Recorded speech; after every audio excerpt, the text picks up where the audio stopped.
Hi, welcome to Mars Bromont 3-day event. I'm Sarah Kozenplik, and I'm lucky enough to be joined here by two legends of our sport, Bettina Hoy and Peter Gray, and they're here to talk to us about Bromont Rising, which is the brainchild of the great Sue Ockenden, who is the long-term organizer here at Bromont 3-day event. She was joined in this endeavor with the late great Steve Blauner, and then followed by Miss Mars, who supports so many things worldwide in our sport through Mars Equestrian. And we're very, very lucky to have her. So here to talk about that in the program and what it means to the future of our sport, I'm going to pass this off to Peter Gray. Thank you, Sarah. Well, first of all, it is a thrill to be here. It's just such an amazing venue, and what a great place to have our Bromont Rising program. So the idea was to put up-and-coming riders on our radar, ones that hadn't maybe been on the under-25 list or the developing squad for USCF. Young riders that we felt were worthy of supporting financially and with fantastic coaches and trainers like Bettina. So we're in our 5th year now, and Bettina's doing this for the 4th time for us. And the response has been really fantastic, and we have seen several graduates of our Bromont Rising program who were not recognized at all by any USCF lists at that point go on and become developing riders and noticed by the selection committee of the USEA.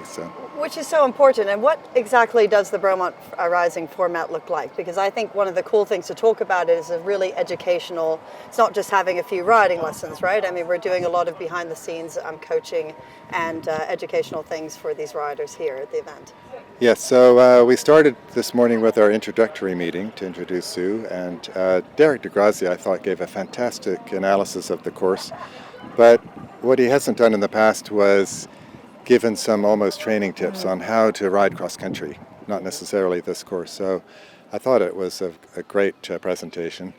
Yves Landry introduced the topic of the horse inspection and the do's and don'ts and what happens in the holding box. So this is all very good education for the riders. Bettina spoke briefly about social license, and then we really analyzed the 3 dressage tests, the 2, 3, and the 4-star, picking apart not only the test, how the judges see these movements being performed, but Tina had great insight as to how to prepare for them, how to train for them outside of the ring.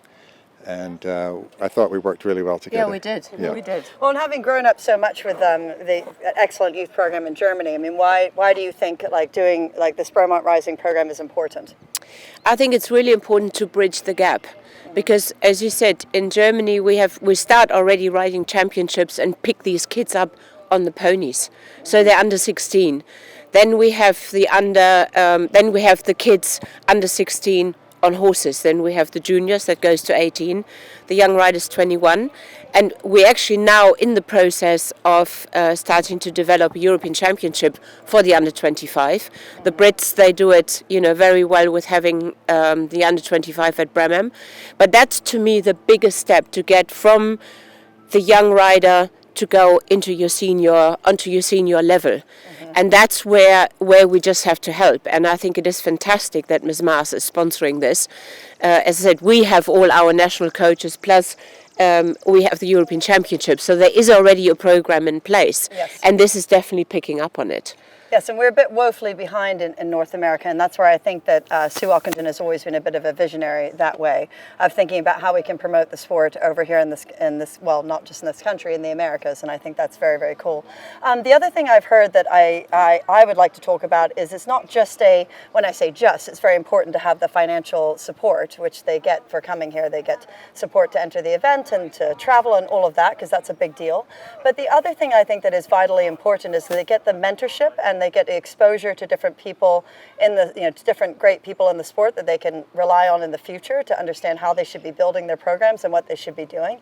And I also really like that you guys do a lot of talking about horsemanship and how to manage owners and what you're doing going forward, because in my opinion, riders are a dime a dozen, but actually being able to sustain yourself in the sport and what you're going to do 5 years from now, 10 years from now is often overlooked, or not even overlooked. You just have no idea how you're supposed to do that. But That's just my point on that. And Peter, like, where do you see this program continuing to go, and what would be the ideal goal 10 years from now? Well, first of all, going back to a comment you just made, I was particularly pleased to be involved in this program because there seems to be a little bit of a separation between officials and competitors and riders, and I think it's very nice in a very casual setting for me to speak as a high-profile judge in a normal way, in a pleasant way, and maybe they don't feel I'm so scary after all after spending a morning with me. But I will also say that Bettina here, so I'm very enthusiastic about the program, obviously. I've always been keen on the young riders and also education. But Bettina must be one of the most sought-after trainers in the world. And what I noticed this morning and in previous meetings, her enthusiasm is contagious. I think the young riders were in awe, actually. There weren't many questions. But as soon as we closed the meeting, the WhatsApp group started, and poor Bettina's teaching till 7:30 tonight. So they're very, very keen. Yeah. Which doesn't surprise me at all, because she brings her amazing technique and German efficiency to the situation. but she's also an excellent teacher. I've watched that many, many times, and I've experienced it. I've been lucky enough to experience it myself. So this is a huge opportunity for these kids, and we're really excited about growing the sport. And thank you so, so much. And I do want to say one final thing. Also, thank you to Steve Blauner, who unfortunately we lost a few years ago, but he's a huge part of why this program exists.